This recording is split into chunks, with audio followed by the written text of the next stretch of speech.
Yvette Boy Producciones presenta Tangerine News,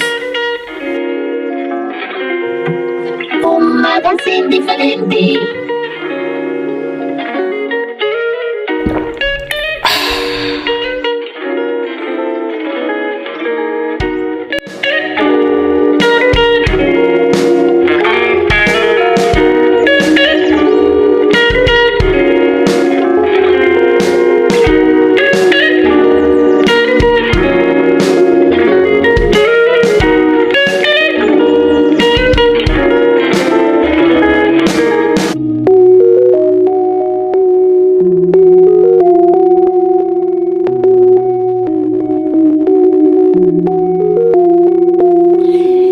El tema de hoy, brujas, ficción o realidad.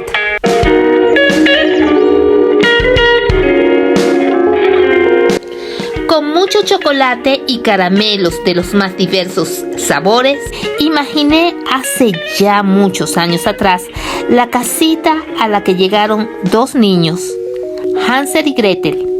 Entonces daba inicio a ese mundo fantástico lleno de imágenes que me acompañan desde entonces, en compañía de abuelita, artífice del mundo mágico donde todo es posible.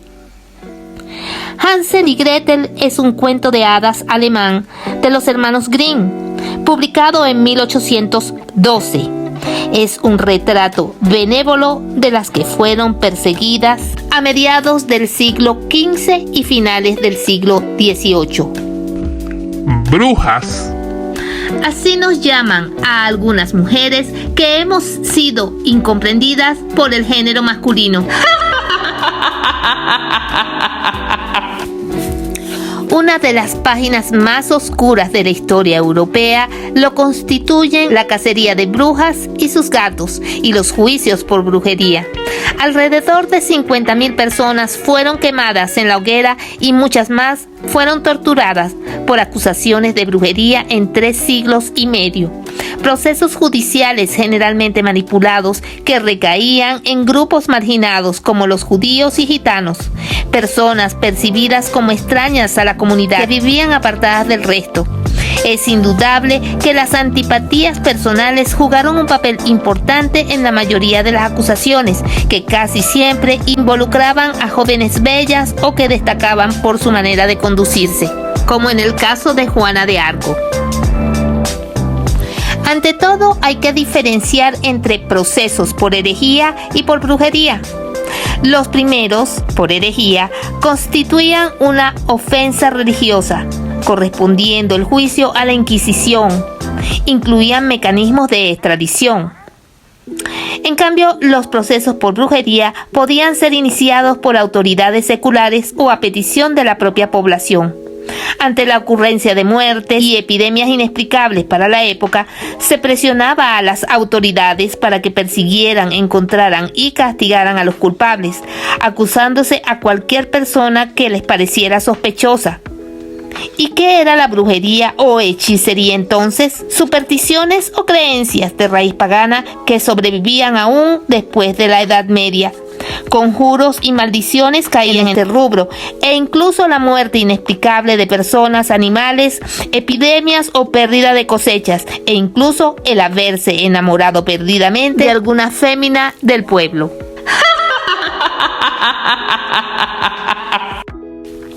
Pareciera que el miedo a conjuros, hechicerías, maldiciones y gatos, sí, los inocentes y bellos gatos, quedaron grabados genéticamente en el subconsciente colectivo. La primera fase del juicio era llamada Inquisitio de Vox et Fama, investigación de voz y reputación, durante la cual los jueces realizaban una investigación sobre las desgracias causadas por presuntos actos de hechicería. También sobre las personas que se consideraban sospechosas y los posibles motivos. Estos procedimientos eran muy reglamentados, según Paul Castel Granados, profesor de Historia Medieval de la Universidad de Barcelona. La mayoría de los juicios por brujería eran iniciados por tribunales locales, aunque no menos cierto es que los tribunales eclesiásticos también tomaron parte en ello. El tribunal hacía la investigación correspondiente y acto seguido una lista con los nombres o apodos de los posibles culpables, procediendo a arrestarlos en calabozos. Se les tomaba declaración y en caso de delitos graves que le fuesen imputados, confiscación de bienes. La regla procesal que prevalecía entonces es que muchas acusaciones constituían prueba irrefutable de culpabilidad. Los casos menos graves, de reconocerse culpable el acusado y confesar, evitaba penas infamantes y expiaba su culpa mediante el pago de multa o acciones de penitencia. Sin embargo, una vez expuesto al desprecio público, el presuntamente involucrado en brujería solo le quedaba el ostracismo y, cumplida la pena, emigrar a donde no le conociesen.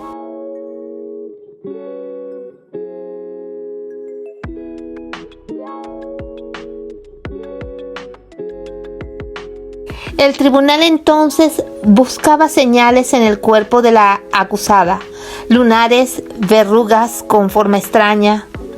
Luego se procedía a la interlocutoria tormentorum o interrogatorio bajo tortura.